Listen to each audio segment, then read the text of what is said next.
حضرت علی شیر خدا، فجر کا وقت تھا، ہاتھ میں چھڑی پکڑی تھی، 63 سال عمر مبارک تھی، کوفے کی جامع مسجد میں نماز پڑھانے آ رہے ہیں، ہر دروازے پہ دستک دیتے، اٹھو الصلاۃ خیر من النوم۔ رستے میں حضرت علی لوگوں کو جگاتے جگاتے آئے، جب مسجد کوفہ میں پہنچے تو ایک بدبخت خنجر چھپائے کھڑا تھا، اس نے حضرت علی رضی اللہ تعالیٰ عنہ کو خنجر مارا، وہ دوستانہ جو 10 سال کی عمر میں شروع ہوا تھا۔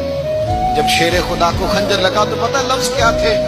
فزت برب الکعبہ، لوگوں رب کعبہ کی قسم میں کامیاب ہو گیا، میری زندگی دین کے کام آ گئی، میں کامیاب ہو گیا۔ حضرت علی کی داڑھی ساری لہو سے بھر گئی۔ حضرت شیر خدا فرمایا کرتے تھے، ایک دفعہ میں بڑا بیمار ہوا، میرے سے اٹھ کے کھڑا نہیں ہوا جاتا تھا، حضور تیمارداری کرنے آئے تو میں نے کہا یا رسول اللہ پتہ نہیں بچوں گا کہ نہیں۔ حضور نے فرمایا علی نہیں، تو اس وقت دنیا سے جائے گا جب تیری داڑھی لہو سے رنگین ہو جائے۔ شیر خدا کہتے ہیں جب زخم لگا تو میں نے نیچے جھکا کر دیکھا تو داڑھی لہو سے بھری ہوئی ہے، میں نے کہا بس وہی کامیاب ہو گیا۔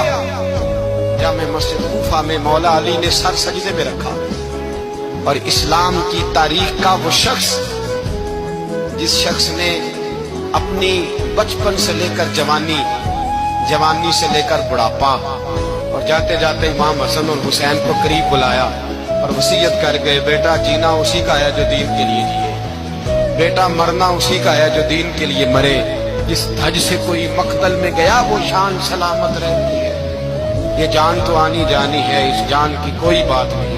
حضرت شیر خدا کرم اللہ تعالی وجہ الکریم خاتم الخلفاء تھے، ان پر خلافت اسلامیہ ختم ہوئی۔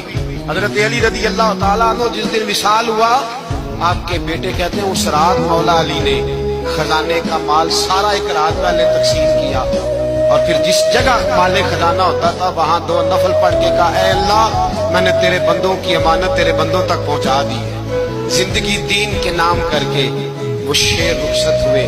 21 رمضان المبارک کی شام ڈھلی تو حضرت علی المرتضیٰ شیر خدا رخصت ہوئے۔